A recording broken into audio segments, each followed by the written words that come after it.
All right.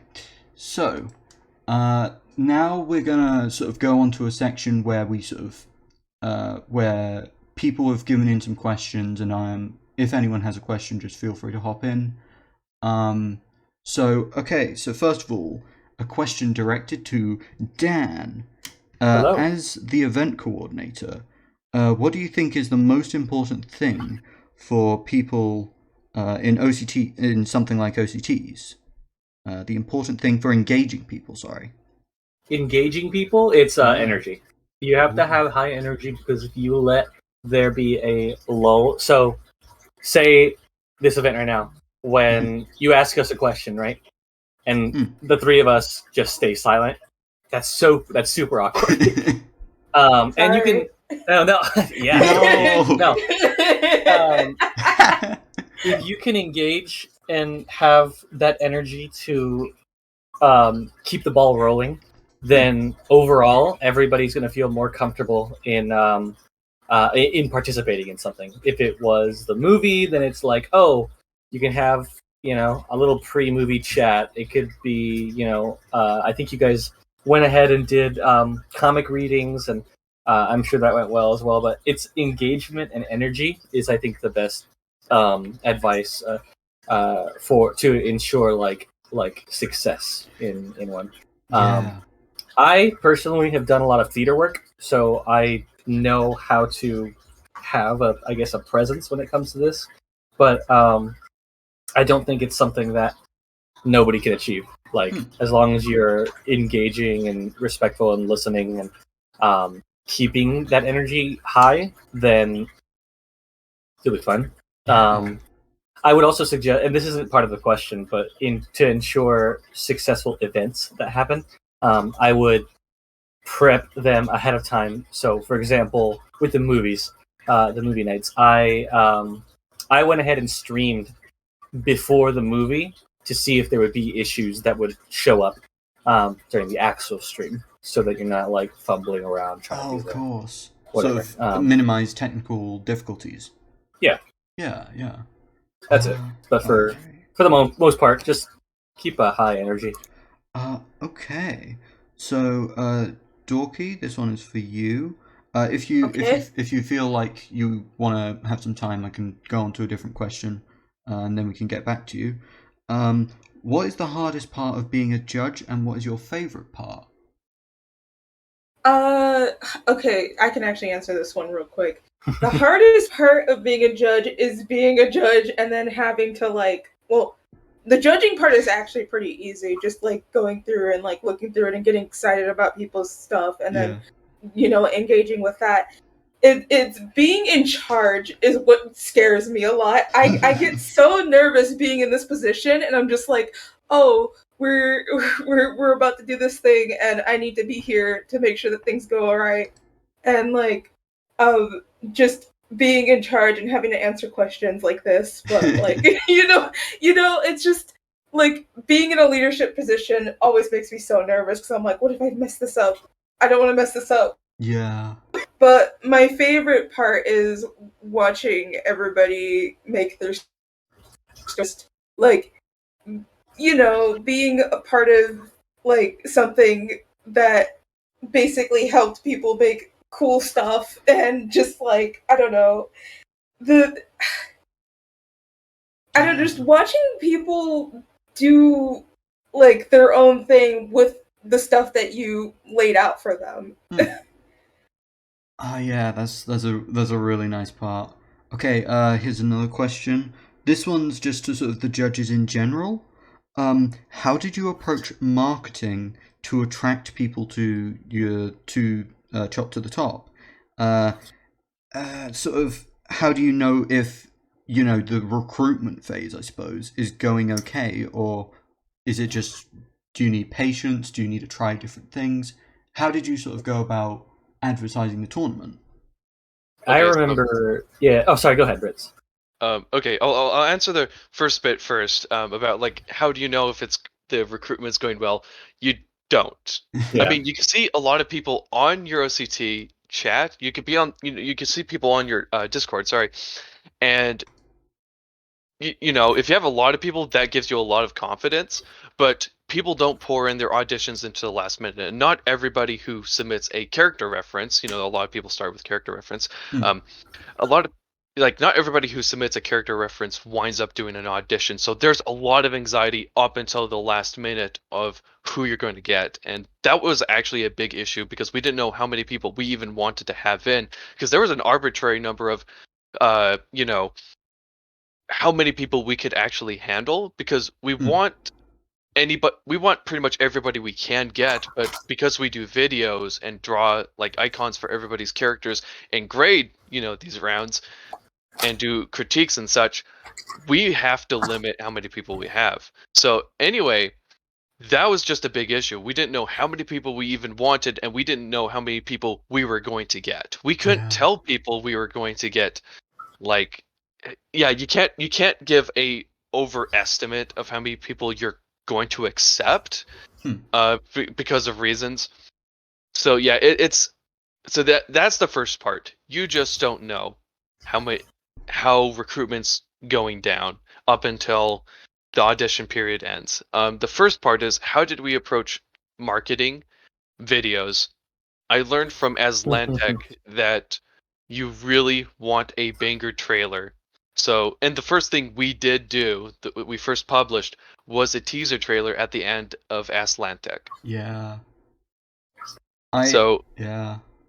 And we eventually wound up creating a trailer video, and the trailer did feature a lot of the early comers to the OCT. We featured their characters. So, and I think that really helped boost morale and garner a lot of interest. But I can't 100% say, with any certainty what drew people in, because it's very different. But I think videos really help. I think you're absolutely right on that. Dan, you said that you had yeah. some ideas. So on top of that too, the videos. You put a video in an OCT, that OCT is gonna get people. I mean, we also had the luxury of it being a sequel OCT, so people already knew about the world of Chop, or at least somewhat, But also, word of mouth is going to be the easiest way to spread an OCT stuff. And while it's inappropriate to advertise an OCT during the audition phase of other OCTs, if there are shared spaces like the one that you have of the OCT newscasts, that is going to be an excellent place to advertise an OCT. Having a YouTube channel with resources and the videos and trailers that we do is also really great. And then having a Twitter that you want to try and get people from places where they're going to see all that's happening in an OCT. So in the past, it would have been DeviantArt, and now it's hosted through Discord, but we can't exactly show everybody who's not in the Discord what's going on in the Discord. So something like a Twitter or a YouTube, where people are going to be able to stumble upon it one way or another, or share it and share the information about it, is an excellent way to advertise it. And another thing as well, for the second part of that question of how do you know when people will like audition or join or whatever, if people make a reference, that's a little more inclination of the number that you could maybe sort of expect. It's no guarantee, but I just remember the last year, the Drawloween event, and there was I think there was a bonus, if I remember correctly, if you had fully completed your character reference by then and also did this. There was I think we made emojis or something like that. So prizes is a nice little incentive, and something like emojis in a Discord server is pretty nice to pretty easy and nice to handle.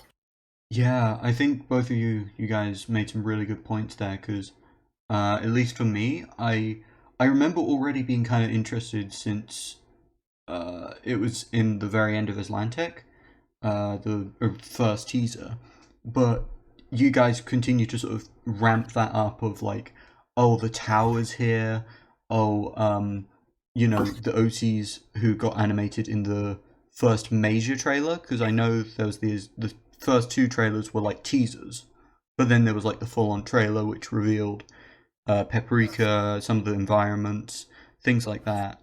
Oh, yeah. Actually, if I can add one more thing. Sure. The sooner you have the information available for players to start crafting their stories, the better. So I think we published, let me go back to the judge references and the environmental reference to tell the difference of, so like we all had our judge references done at the same time, I think, and between September 15th to September 28th, we revealed all 4 judges, and the same went for the environment. So the sooner you have all that information, past that, all that was saved was what kind of dish you'd need to make every round. Like you could plan your story based on the environments and the judge characters as far back as the beginning of the round. Something that was done with Aslantic, for example, was that you had Tote, you had the voice, and you had Zahana, I think. Yeah. And everything, you had the whole map of Aslantic, so you could plan accordingly. Everything in between, and the sooner you give that to your participants or your potential participants, the easier it's going to be for them to want to make a story that engages with that world. Yeah, I think that's absolutely right. Thank you for that question. Let me just read through some of these questions. Okay. Okay, this one's less about the tournament itself and more about you guys individually. So I'm going to ask this to each of you so you have a bit of time to think about it. So first up, Britz. What was your first tournament, your first OCT, and who is your favorite OCT character? So either a character you've used or one of your judge characters. Oh man. Okay, so my first OCT was the Experiment OCT. This was hosted by Guzu, and till this day I will call Guzu my master, my senpai. He is my sensei or whatever, because that's how I was introduced into OCTs, and a lot of the ideas which we had for future OCTs did come from Guzu. So it was very impactful because Guzu had a recap video after the first round of the experiment. Ooh. And that's what led to the first drop having round videos. And that just kind of carried through the brand of OCTs I've been associated with since. So second question was my favorite character. Yeah. So my favorite character ever in OCT, I would say, is the voice from Aslantic. Because it's just so dumb, but it works so well. Because the voice is essentially just a mark on a wall. It's a voice that talks to characters. There's barely a character design for it, and it's just super simple. And it's no coincidence that character made a massive presence in so many contestants' rounds for that OCT, because it was just easy to put it in there. So incredibly moldable. Yeah, and I guess here's a tip. I'll end it with a tip. If you want people to really use your character in an OCT, if you want to see them have an appearance, having a simple and iconic character design is a great way to go about it. Knifey. Yep, someone brought up Knifey. Knifey. That's a great example as well. Easy to draw. Knife. Like there's no expense at throwing these characters into your rounds. And sort of linked, what was your favorite character that you've made? Because was the voice Scoo's or was it yours? I can't remember. Yeah, that was Guzu's. Oh, sorry, Scoo. Yeah, that was Scoo. Sorry, I got the names mixed up. So my favorite that I made, I would say, would be the hamsters from Aslantic. I love the hamsters so much. Yeah, for the same. The one thing I really loved about it is that, like, I wasn't a contestant; I was an auxiliary judge, and what I made the hamsters to basically be to personify the music I was making for the OCT. And one thing I really loved is that everybody adopted it and had their own interpretations of it. And I had a little I just had a little suggestion in the reference that these guys were like mortal enemies of one of the judge characters because that judge character would eat them or something. Yeah. And people took that to heart, and it started this big rivalry between the characters. Oh my god. Oh yeah. Yep. And I will say the hamsters, I feel follow the same principle as the voice, where they were simple enough in concept and in design. It didn't cost anybody anything to just throw them into their rounds or their stories. It was just super easy. So, yep, I'll end it there. Oh, fair enough. All right. Next up, I'm going to ask the same question to Dan. So, what was your first tournament, and what has been your favorite character you've seen, whether it's yours or someone else's? My first OCT was an OCT on DeviantArt called, it was just called Noct, and it was Nuzlocke OCT. I used to do Pokemon OCTs mostly, and I fucking love Pokemon OCTs so much. But Noct was very unique in that it was, if you're familiar with Nuzlocke rules, it's when you play a Pokemon game, and if a Pokemon faints, it dies, you can never use it again, and you have to take it off your team. Same concept, but applied to OCTs. You would make a full team of Pokemon, and every round, usually 6, you'd go against each other by drawing those Pokemon fighting each other, and if you lost the round, you weren't eliminated, but that Pokemon was considered dead, and you couldn't use it for the rest of the OCT. And what I'd give to have that OCT again. That was wild and crazy. It was simpler times.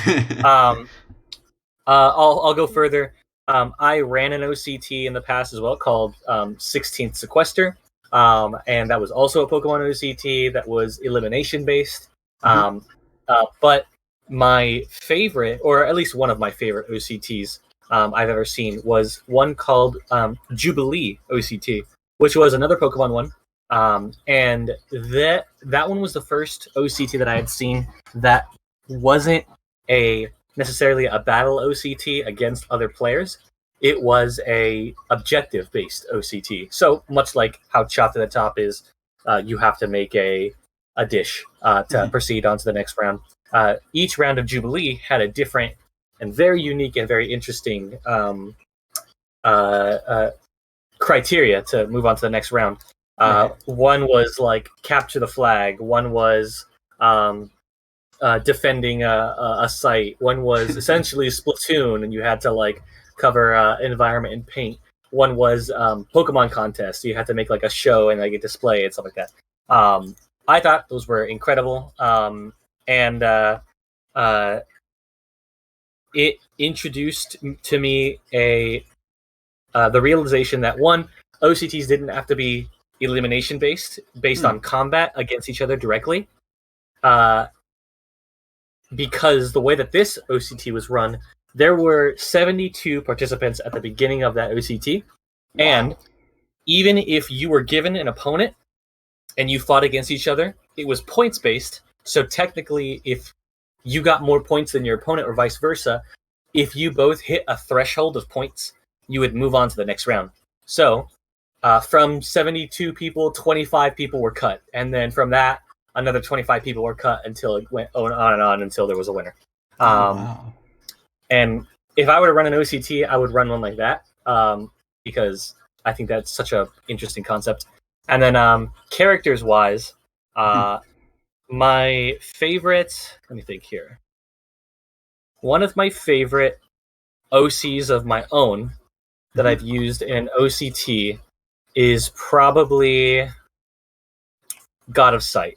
Yay! God of Sight is my OC from Atlantic, who was originally planned to be used for Pantheon OCT, but I opted out of it. And it's just a cool. I like the idea of having an omniscient character who wasn't like aggressive, And as for judge character or like NPC or whatever, there was an OC in an OCT called, what was it called? It was School of Hard Knocks, and it was an OCT that I was in.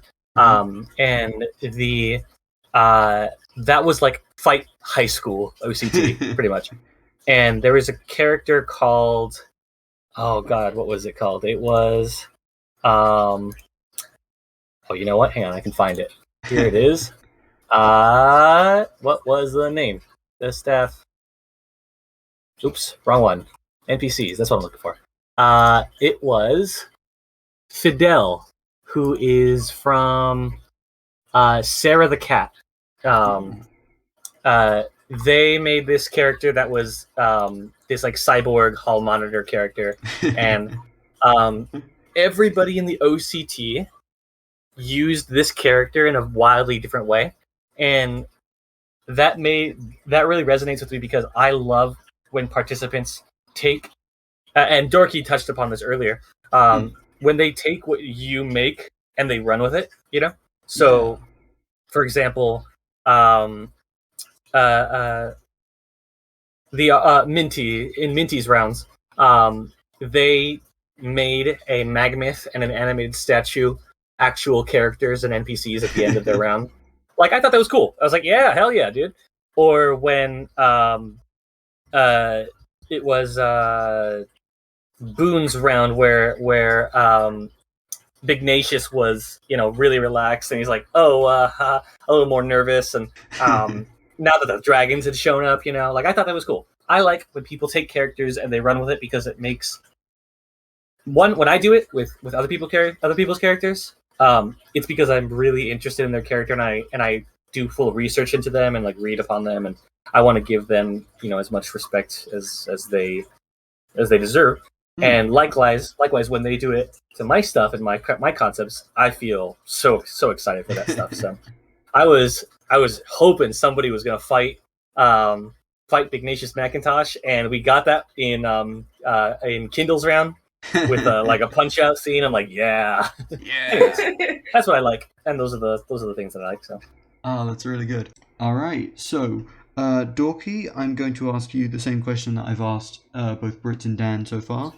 What was your first OCT, and what is your favorite character, whether it's yours or someone else's, that you've made for one of these tournaments? Okay, so of course, my first OCT was Cascade Cabaret.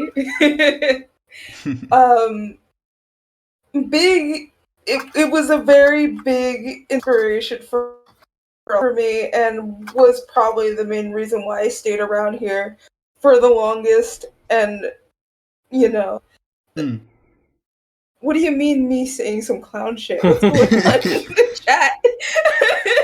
Oh no, everyone's bullying Dorky about their clown town. Oof. Like, everybody instantly, the moment I'm like, yeah, my first OCT was Cascade Cabaret, everybody's like, I am the whole service, okay? Aww. The queen of clowns. It's not an You know what? circus. To answer the question of who my favorite character, I've used as my favorite characters, it's always going to be Showtime. I'm going to say both of them because I cannot choose between the two. Yeah, Showtime and Ball are great. But like, they were my first, and they were also like the first time I really got to like off my characters, like original characters anywhere ever, and a lot of people liked them, and I don't know, it was just a whole experience, and I will never ever forget that, ever. Good. Yeah. And was there any OCs that weren't yours that you've really sort of taken a liking to? A couple of my opponents, like for example, like Muse and Pip, I really those guys. Muse and Pip. Like, Pip was very simple and like easy to do, and Muse was like because of the way, because when I went into I'm doing the thing. It's okay. When we got matched up, I went into I forget his name, but I went into his DMs and we started talking back and forth, and like instantly figured out some cool stuff about both of my characters between Muse and Showtime that worked really well together. And it again, it was just like, oh, we were figuring out different ways of how our plots are going to go, and we went back and forth with that. And I don't know, that was just a really cool thing, and I just really liked their characters. Oh, that's so cool. Yeah, because yeah. Sorry. Oh, you can say what you were going to say, because I was going to say something else. I was just going to briefly fill everyone in, for those who didn't know. Muse and Pip were basically, Muse was like a night thing who was like a construct, and Pip was a morning star with legs, basically. Pip was very cute. I think Pip only could say its name, a bit like a Pokemon. I just wanted to say that, because I remember liking Pip a lot. They were very, very cute. Alright, sorry. I interrupted you. Oh yeah, and then I was gonna say the other, like, in terms of NPCs, one of my favorite ones that I also used in my own was Chima, who was like a doctor who also had a curse going on with her. But like, just in general, it was also really fun to work with her creator, VB, as well. Oh yeah. My favorite characters ended up being people that like I had worked with really like closely when it came down to like when I was making my stuff for mine. Yeah. Ah, that's really cool. Okay, so I've now asked you all about sort of your sort of favorite judge. Sorry, your favorite characters. I asked Dorky this earlier, so I think I might as well ask you two as well. So let's go to Dan first. So Dan, what is the hardest part of being a judge, and what's your favorite part of being a judge? Let's see. The hardest part of being a judge. I think the hardest part of being a judge is the feeling that you might get when you're trying to meet the expectations of fellow judges. For example, like, I personally, I hate the feeling of letting somebody down. And I never wanted to do that with any of my judges, and with any of the fellow judges as well. So the pressure of, even if it's not explicitly said, like, oh, you should be on this level of work or whatever for other, like, the other judges are doing. Nobody says that in a group chat, but you can definitely like get in your own head about, like, fuck, Britz is on some crazy shit again. He's making music. I don't even know what a treble clef is. And like there's the feeling of not contributing as much as other judges might be, and I felt that plenty of times. And but ultimately what makes a successful group is having a staff that picks up the slack for one another as well. And we never fell behind as a result of how close knit our judges were. And then my favorite thing about being a judge is the power, and I love abusing the power. Now, it is actually, personally, I do like being in charge, so I like having control. Like, once we got to my round, I'm like, it's over for y'all.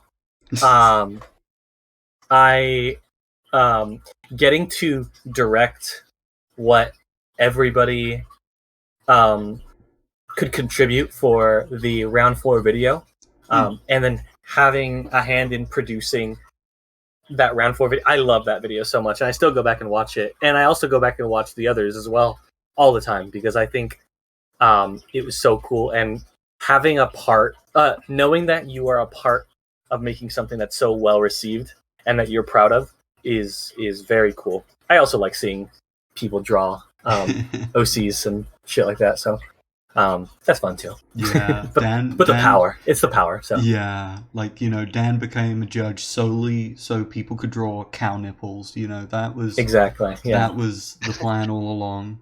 All right. Okay, and Britz, same question for you. Hardest part of being a judge, easy part. easiest part, or best part, or favorite part? Oh man, I think so. My position's a little bit different because I was a host, and I think the hardest or scariest part is trying to balance the power. I guess it's trying not to go on a power trip because that is, especially when you get a super popular server, at least in OCT standards, it's kind of pretty intimidating. Like, okay, am I doing enough to make sure that things are stable and not falling apart? But at the same time, am I not being a dictator? Yeah. Because I don't want to be like, because the typical Discord mod, no memes in general kind of thing. I'm like, thing is, I do want things to be organized, but I don't want to be just harassing people or blowing up over small things. I do feel like we did a pretty good job of that. But the other side or the other part of that whole power thing is concerns over my judges. I want them to have a good time, but I don't want to be a dictator. I don't want to be a dictator to them, but I do want things to happen. So there's a lot of anxiety about asking my judges to do stuff because I'm like, oh man, I don't know if these guys are like busy or if I'm just giving them too much or harassing them. So there was a lot of anxiety over that, which I had, and it and it's a feeling that doesn't go away until the end, Yeah. But Oh, yeah. So yeah, there was that, and my favorite part, it was the videos, like bar none. My favorite part of the OCT was just making the videos, and all the judges did an amazing job with their contributions, and I especially loved Dan's participation in the videos. That he was this master of ceremonies, is event coordinator, and he got everybody hyped up. Holy crap! I loved having Dan on board because he was the one that had the idea of doing the thing live, and I was unsure of it at first because I was never in an OCT where these things were shared live before, so that was uncharted territory. But he's like, yeah, let's host these things live, and it turned out to be a smashing success. And we just did it every time ever since, and I love doing that. I love seeing everybody's reactions. And one thing that killed me is that I couldn't stick around for everybody's reactions on the round 3 video because Oh, I had man. something going on. Like that round 3 got a little delayed, and so I was only there for a short bit, and then I had to miss a lot of the reactions. So that killed me because that is my favorite part of an OCT now, is just Oh. seeing everybody's reactions to the videos. It makes it so worth it. Because yeah, from like a competitor's perspective, I really liked the videos because not only were they like these really high quality things, which it's really quite rare to have such a consistently high bar of quality where you make your own music, you do your own editing, you make all of the little icons for every character, for the matchups, and it was just like that was just a magical feeling. I remember I was in the same OCT that Dorky was first in, Cascade Cabaret 2, and the when the round 1 video came out, it blew my mind. I didn't even realize that, I was brand new to OCTs, and seeing, wait, they made the music, they made the art, they made everything just for us. It was a magical feeling, and that feeling hasn't really gone away. And it's something that I don't think any of us want to take for granted, because it's a privilege to have that kind of stuff. So I just want to thank all of you judges for doing that, because that was actually something that I really, really liked as well. Thank you. We do have a lot of pride in it and love to do it. And also I live by the philosophy that, we expect contestants to do a lot of work for the OCT, so the judges should put a lot of work into it too. Yeah. Okay, I'm starting to run low on my own questions and all of the questions that everyone else has given, but I have got a few more, so let me... sorry. Okay, this one is just one that I thought of recently, but, Britz, why did you decide with decide to stick with non-elimination? Was that purely because it was in Chop 1, so you wanted it to be in Chop 2, or I don't know. Is there a sort of reason why you chose the non-elimination format? So at this point, it's I guess tradition, but it started with Chop 1. The idea of non-elimination got thrown around there because there was concerns about OCT numbers, because this was during the DA days and there was a massive drought. There's a massive inflation of OCTs, but not a lot of contestants, so OCTs were pretty small. So they started to discuss other methods of getting people in, and one idea was the non-elimination thing. And non-elimination fixed a lot of the issues which elimination tends to have. Normal elimination tournaments, most of the time, will wind up with only 2 people at the end, but those are 2 people. If they drop out, you don't have an OCT that ends. Yeah. And that's happened before. And I think, I can't remember, it was an OCT that Ixie and Scoo were a part of just right before Chop 1, which it had that issue, and that it scarred them. So they wanted to have that. So they went with non-elimination, and it was meant to fix that particular issue. Also, another issue is a lot of elimination tournaments are single elimination, so you lose one round and then you're out. And what would suck is that you would lose to your opponent, but your opponent would eventually drop out sometimes. And that was just like a kick in the dick for some people. So that's something that we wanted to avoid, and I fell in love with that model ever since, because at the end of a non-elimination tournament, you wind up with 15 people, and in Chop 2 we had 15 people who ended, and I think that's just amazing, because it goes to show, if you let people finish, this is how many people will finish. Yeah. So yeah, that's my answer to it. And I don't see myself doing a traditional tournament style or a traditional elimination style. I think I'm going to stick with non-elimination. Oh, that's totally fair. Scoo has just mentioned that apparently the first Cascade Cabaret, so Cascade Cabaret Season 1, that's apparently, I think both of the semi-finalists or both the finalists dropped out, so there was just no ending of the tournament. And that's what they wanted to fix. Oh, wow. Yeah, so that's how it went down according to Scoo. Okay, so I think I'm going to double check. I don't want to accidentally miss one of my questions. Okay, so this is a bit more of a broad question. And I don't know. I'm just going to say it openly so that you guys can just decide yourselves who wants to go first. What do you like the most about OCTs as a whole? Because original character tournament means a lot of things to a lot of people, and yeah, I don't know, what do they mean to you, I suppose? What do OCTs mean to you? It's 2 different questions. Okay, let's stick with what do you like about OCTs? I like looking, as a participant, I like looking at another person's OC that I'm up against and analyzing their character and how I can incorporate that into my own story. Yeah. I think that everybody's OCs are really fascinating.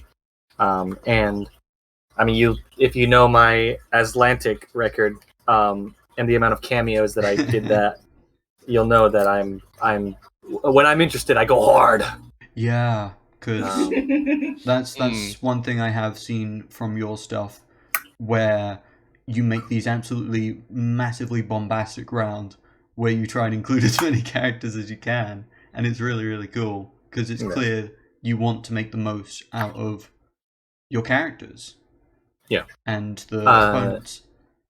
Yeah, exactly. Yeah. And then I can't remember what the other question was, but what do they mean to you? What do OCTs mean to you? Just OCTs are a way of really testing your mettle as an artist and finding moments and methods to improve. whether that be in storytelling, character design, environment drawing, or comic making as a whole. I have a history of incomplete rounds. However, I do feel like my storytelling has strengthened in the course of my OCT history. I think that if you participate in an OCT, one of the most important things you should take out of it is you're doing it because you want to improve something about yourself. And I think that's what's most important about an OCT. Of course. Okay. I guess I can ask this to Dorky next, if you're okay with that. Yes. All right. So, what do you like most about OCTs? I have two things that I really like about OCTs that are really important to me. One is the fact that you kind of just experiment, like what Dan was talking about. It's literally a place to kind of just learn and figure out how, like what you want out of it and what you want to do kind of for your art. Like, where do you want to go with it? That's one thing. Because, like, for me, personally, I have a thing that I found that I really like doing, game rounds. And I really don't like doing video rounds as much, surprisingly. But, Yeah. like, game rounds, like, I figured out that I really like doing. And it's weird because I do kind of a mix of comic things, but that's besides the point. I figured out that I like experimenting with that. I figured that, I also like making music, so I include that into my rounds as well. Yeah. And it's just a good open way of exploring what you want to do with the way how you want to make your art. And then also trying to be consistent with it. The other thing, and I think this is the more important thing out of the two, is also just the thing that I like about OCTs is like the friendships and the community building that ends up happening in the end. Because the friends that I have now, a lot of them come from OCTs. Like with Cascade Cabaret Encore, literally a lot of my friends now that I just hang out with in other servers, they're friends that I've made because of OCTs. Oh man, amen to that. And okay, what do OCTs mean to you? I know this kind of links to the last question, but you know, I just thought it would be a nice one to sort of add on. I guess it's just a summary of it. Yeah. Literally experimentation and friendship. That's what it means to me. Hell yeah. Alright. Okay, and now on to Britz. I'm now grabbing you and interrogating you. So, Great.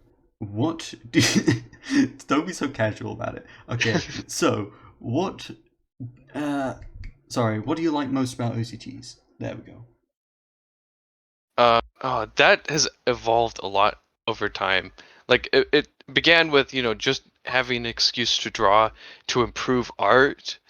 But the exciting process of matchups. When I was a contestant, it was exciting to see like who am I going to be matched up against, and it was just kind of a mystery box. You don't know what's inside, and it was really exciting, the anticipation and such. But as I've transitioned transitioned away from being a contestant and more of an auxiliary judge and now a host, it's become a lot more of creating content which people enjoy and helping craft and guide an OCT into something that people really engaged with. Also, I think another thing I really love is just learning and being introduced to new people. Like oh my goodness, I can't think of another situation where I'd meet people from like France, Germany, Romania. Meet so many international people here, and it's amazing to see all these different cultures and such, and people from different backgrounds. Because otherwise, I'm a bit of a homebody, and I wouldn't like see any of these people. And the greatest thing for me has actually been able to see these people in real life. I've met up with a couple of OCT buddies, and it's an absolute blast. Oh wow, that sounds If you like guys- an amazing feeling. Yep. Like, in fact, the people I know from my first OCT, from the experiment, we've been friends since then up until now, and that was back in 2014. Wow. So it's a wild ride, and like the people you meet in OCTs, like be nice to them, be friends, because those friendships could last a long time. And the second question, what do OCTs mean to me? Mhm. That's a tough one to answer without actually just repeating what I just said. Mm. Like, yeah, I can't answer that without just saying all of that again. Yeah. But like, yeah, just friendship it's a cheesy answer, but it's a good one. So you could say that the true OCT experience is the friends we make along the way. Exactly. Exactly. Yeah, yeah. Okay. I'm looking through my list of questions.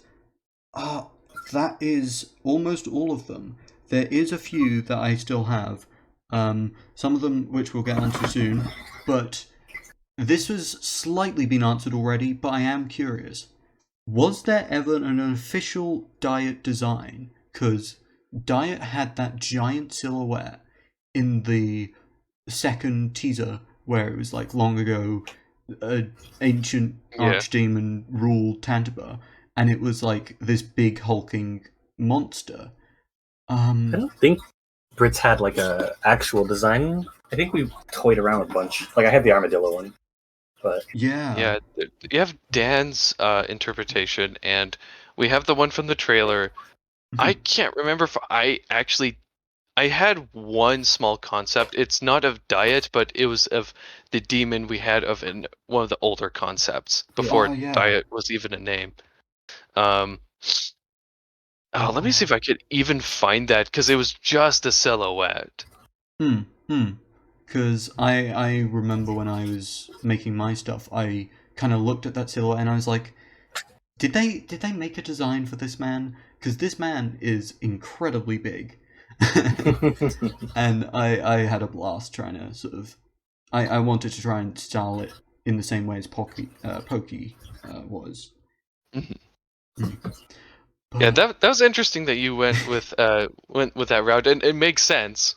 I guess we ultimately did accomplish what we set out to do with Pocky, which is to have this nebulous character that people could have different interpretations for, and I loved seeing the different interpretations. Like Boone, not Boone, Grayson. Grayson. Yeah, they made Pocky a villain, which was phenomenal. I also love Stellar's thing where they made Pocky a guardian at the end. Kind of sad that I didn't get to see the guardian form in the actual story. I did like the keeps you wanting more. Art. Yeah. Yeah, I think those Pokey and Matcha being such blank slates and kind of a completely open box of all we know is they're from a tribe. That's it.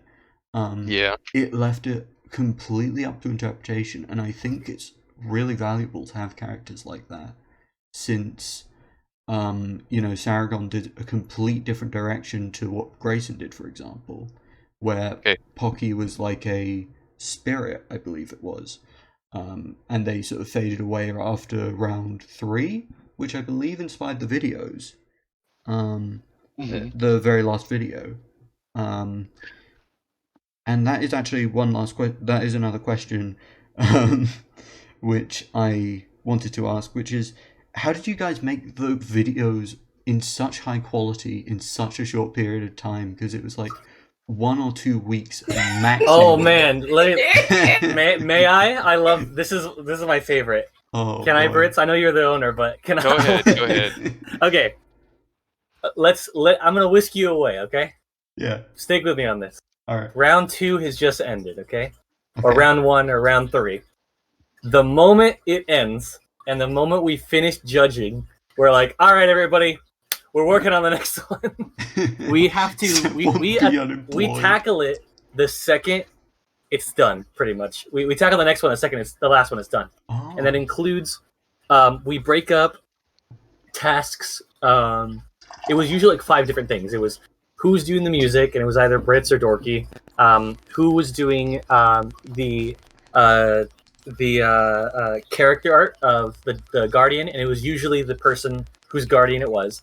Who was doing the backgrounds, and then you had to find a voice actor as well. And I think everybody, I think Britz found Paprika's voice actor. I found Fonde's voice actor and Ignatius's voice actor. They were my friends.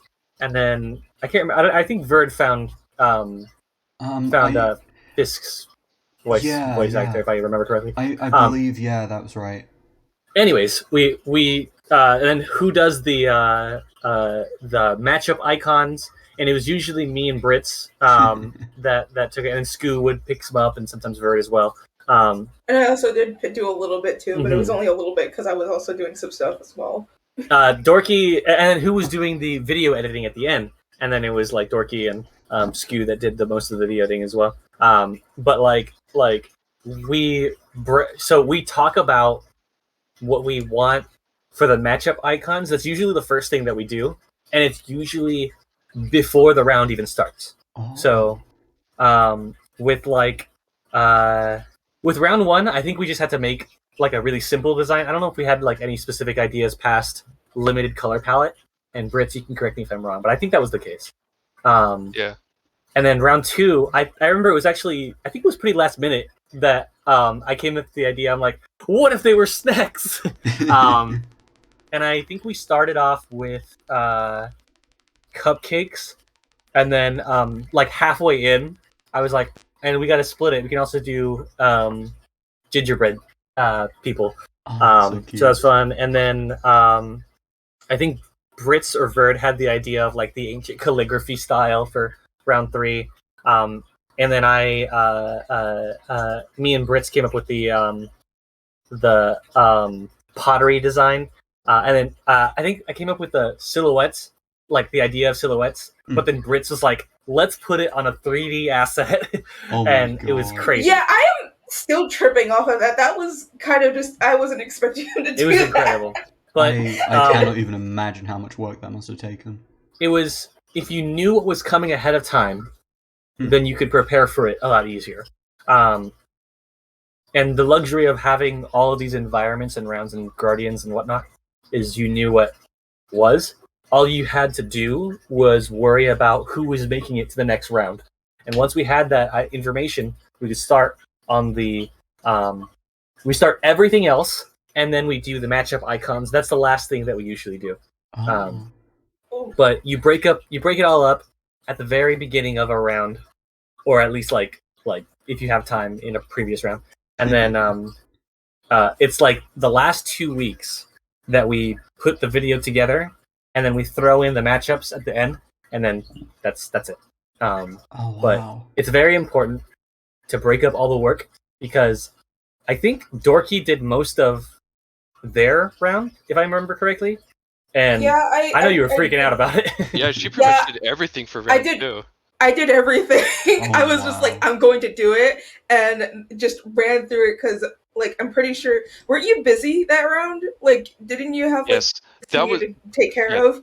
Yeah, I'm glad you were able to basically do everything for that round. Music and video editing, assets, everything. Like, I'm just so glad that happened, because that was not a good time. I did not have a lot of free time at that period, so that was good timing. Yeah, and I did, so I was just like, okay, I'm going to spend my couple of nights just doing this, and that's what I did. I was up a lot of nights during that time, though. Yeah. Oh, wow. So it's very important when you have a good team, break up the work. Yeah. And do it as fast as possible, because, like, I remember the thing that I struggled with the most was writing a script, actually. We didn't have a script until, like pretty late into round 4, actually. I needed to sit down with Britz and be like, I need help. Yeah, he just needed a couple of things for like he just needed an extra set of eyes on something. And like when he approached me, I had absolutely no idea how I was going to help him. Like, Dan, you're the writer here. I'm an artist. I can't write. Yeah. So I think one thing I was able to do for the fourth round though was come up with like some more visually provocative imagery, or visually provocative writing, I guess. And I think that really helped jog his creativity, because after I had a couple of suggestions, he nailed the whole thing out pretty well. Wow. I was like, I've got it, and then I'm like, all right, bye, and I went and like wrote it. And so, yeah. So, sorry, go ahead. Go ahead. I was going to change. Having good communication, and don't be afraid to work with your staff to bounce ideas off of each other, because one person often can't handle everything on their own, except if you're Dorky, because she's a for the rest of us, bounce off the ideas and get an extra pair of eyes, and it'll work out perfectly. Oh wow. Okay, Britz, go. So one thing that wasn't really mentioned about production is that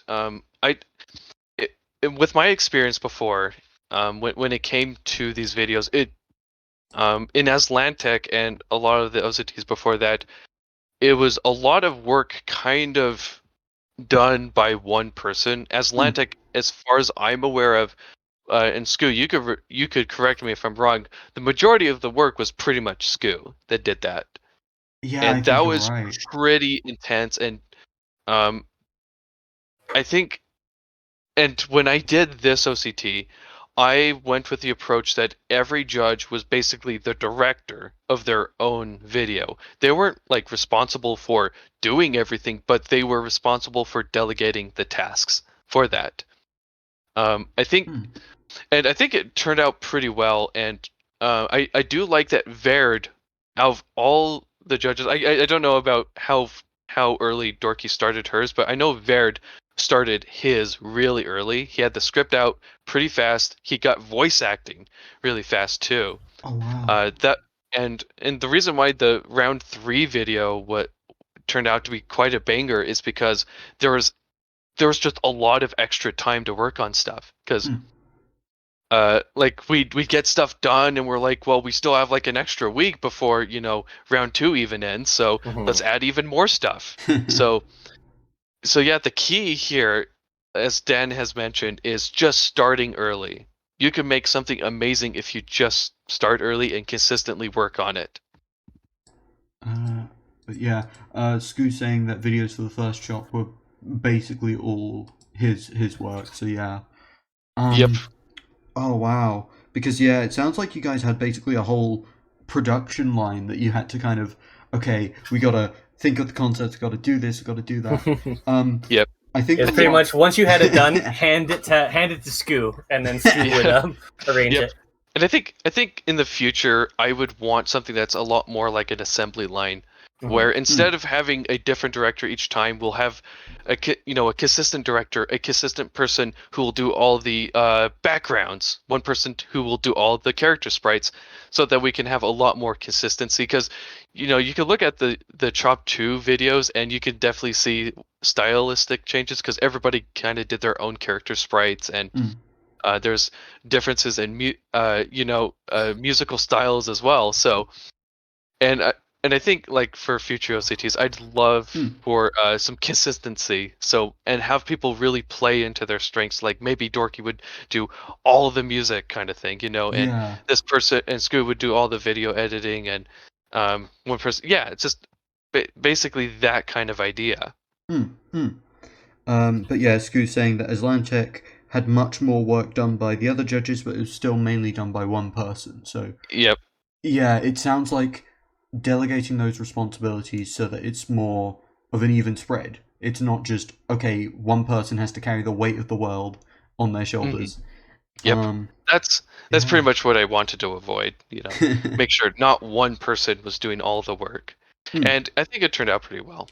Yeah. I like all the work my judges did. They were phenomenal. Yeah, I really like those last 2 videos in particular. The round 3 and round 4, and also, of course, the post-credits one, but that one kind of goes without saying that was great, because it was every character. Final question about the videos, then I swear I'm gonna give you guys a little bit of breathing time, and then we can go on to, like, the final questions. This is just like I thought of now, which is, for the character icons, you guys said that you did it fairly late on. Did you design icons for literally every character who was in the previous round, on the off chance they got in? Oh, okay.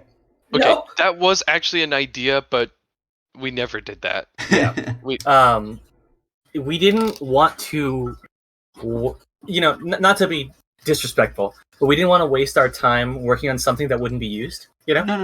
I can understand that, because your time with these videos seems like it's very precious, because you have such a short schedule and you have to try and polish it.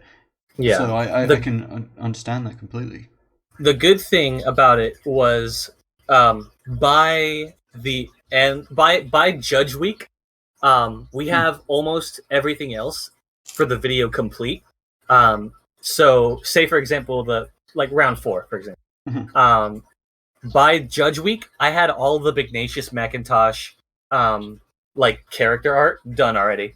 And then I think Britz and I tackled the matchup icons.